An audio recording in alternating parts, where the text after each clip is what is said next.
Hello again. In this video we will be taking a look at a small desiccant dehumidifier by Toyotomi, and despite the Japanese sounding name, they're actually designed by a British company for an extremely large and demanding Japanese market. As it turns out, the Japanese must have an eye for quality, because on balance this is one of the best dehumidifiers I've used. First, let's take a look at the design, and personally I think this is one of the best looking dehumidifiers I've seen. Aesthetically, this is going to look super modern wherever you place it in the home. This to me just looks clean and elegant. Now let's take a look at the control panel.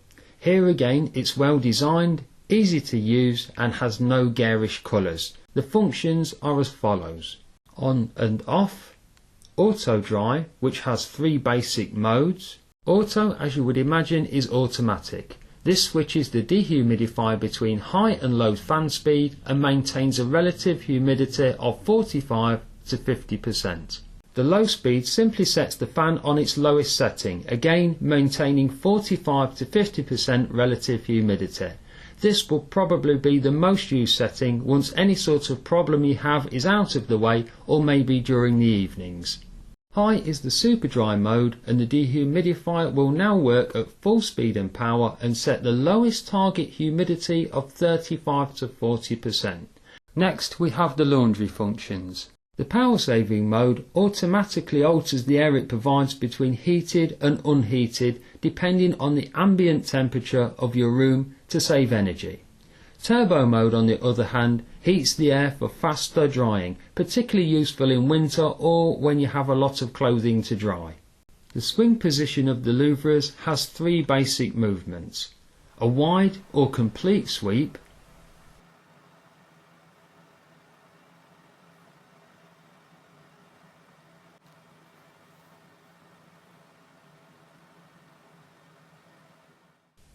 a front facing sweep,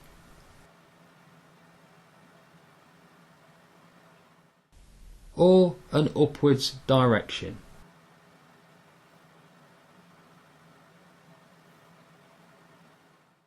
And finally, you can lock in an angle of your choice by pressing this button here one more time so that no lights are lit. You can also adjust between spot or wide angle for the airflow itself by manually altering the airflow blades. The automatic timer can be set to 2, 4 or 8 hours by simply cycling the button, and when no lights are lit, continuous on is activated. As for weight, at only just over 6 kilograms, that's less than 3 bags of sugar, moving it about with the sturdy inbuilt handle will be no problem at all. Now for a look at power consumption. The manufacturer's stated power consumption is on the low side for desiccant at 350 watts in low power mode and 620 watts in high power mode. The vast majority of people, once any humidity or damp problem is in check, will find themselves in the lower power settings. But I would say that with any dehumidifier, don't worry about power consumption too much. Although the mind automatically sees 350 watts, what you don't see is the significant contribution a desiccant dehumidifier like this makes to your heating bill by not only making your home drier and easier to heat, but they actually contribute to the heating too, and we'll see this in a minute. As with a lot of the best modern dehumidifiers, this also comes with an energy saving algorithm built into it, and the standby power consumption is only 1 watt. And when you compare that to, for instance, the Miko DD8L at 30 watts, that is a tangible real-world saving that's worth having. This unit, like many others these days, has a Humidistat. This automatically switches it on and off as required, not only maintaining optimum humidity, but also stopping potential over-drying of the air and therefore wasting power. As far as noise levels go, this dehumidifier is factory rated at 47 decibels, which places it in the middle of the pack position on paper when compared to other makes and models.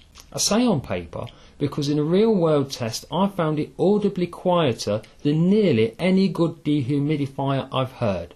Have a listen.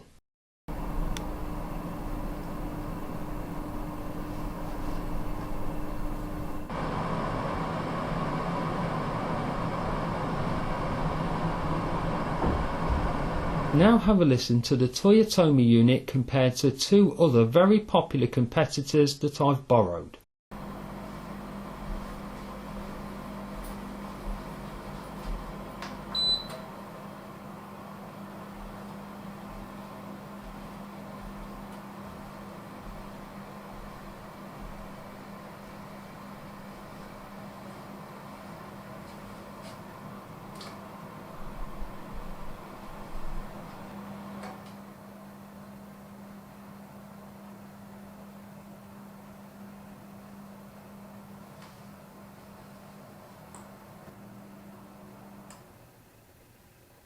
Now, I'm not a sound expert, but the only sensible explanation that I could come up with is that it's not the loudness or lack of it, but the low frequency and lack of pitch change that makes the difference here.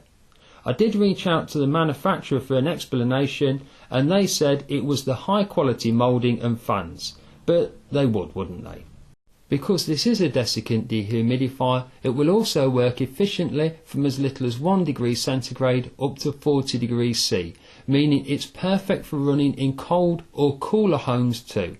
In fact, I often see these used not only for tackling damp and condensation, but as a source or contribution to the home heating in student accommodation. From a moisture extraction point of view, it's rated at a maximum of 8 litres or 14 pints per day, with the inbuilt water tank holding 2.2 litres at a time. From my experience, this normally means you will have to empty it roughly twice per day for most households, say once in the morning and once in the evening, although a continuous drain point is provided located behind this tab in case you need it. Easy inspection of the water levels is provided through this see-through port, as long as you get on your hands and knees, that is.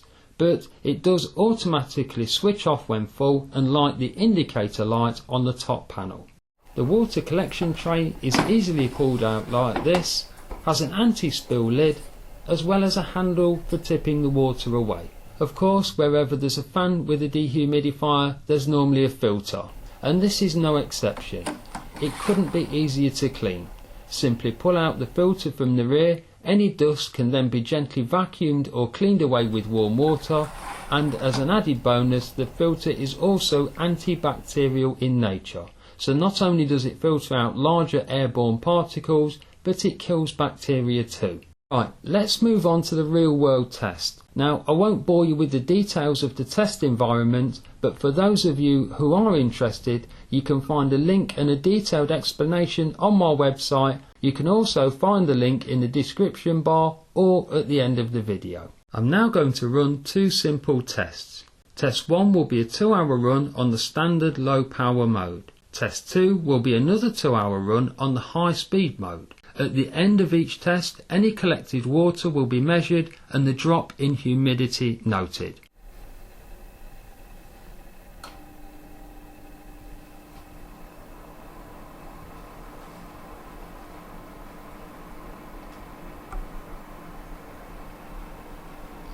The humidity in the lounge now is 65% and the temperature is 21.4 degrees C. All we have to do now is wait 2 hours. Well, it's the halfway stage now, so let's take this opportunity to measure the wind speed and temperature coming from the exhaust. But before we do, the lounge temperature is now 21.9 degrees C and the humidity 54%. And if I just move this wind speed and temperature gauge close to the exhaust, you can see that the airspeed at close range is 5 to 6 miles per hour. And the temperature is 41 degrees centigrade. That's 19 degrees centigrade warmer than the lounge at close range. Now, it's important to say that the temperature of the exhaust is controlled by the dehumidifier for economy reasons, so it's not always this warm, but nevertheless it's quite impressive. And in visual terms, if I hold this tasseled scarf in the path of the exhaust, it looks like this. Okay, the full 2 hours is over now, and as you can see, the humidity is now down to 52% and the temperature in the lounge has levelled out to 21.7 degrees centigrade. Let's see what we've collected.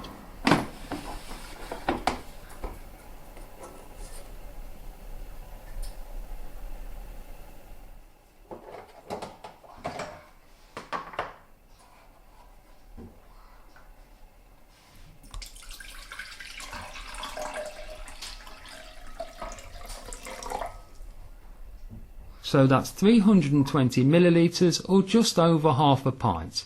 Not bad for just 2 hours on low power mode. Okay, let's move on to test number 2. Test 2 will be 2 hours on the high setting. The humidity is now back up to 66% and the temperature is down to 19.4 degrees centigrade. So on goes the dehumidifier on high speed mode for the last 2 hours.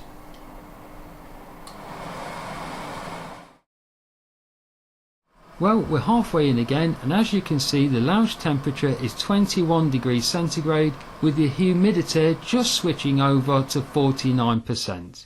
And if we test the exhaust again with the wind and temperature meter, you can see that the airspeed at close range is 12 to 13 miles per hour with the temperature at 40 degrees centigrade. Again, in visual terms, the tasseled scarf shows us what's going on. One slight quirk I did notice is that the exhaust fan is strongest in the left hand corner, which to be honest isn't a real concern, but if you're drying laundry for instance you may need to keep this in mind, or adjust the horizontal position of the louvres to compensate. Okay, the full 2 hours is now over. The humidity this time is down to 44% and the temperature is back up to a pleasant 21 to 22 degrees C. Let's see what we've collected this time.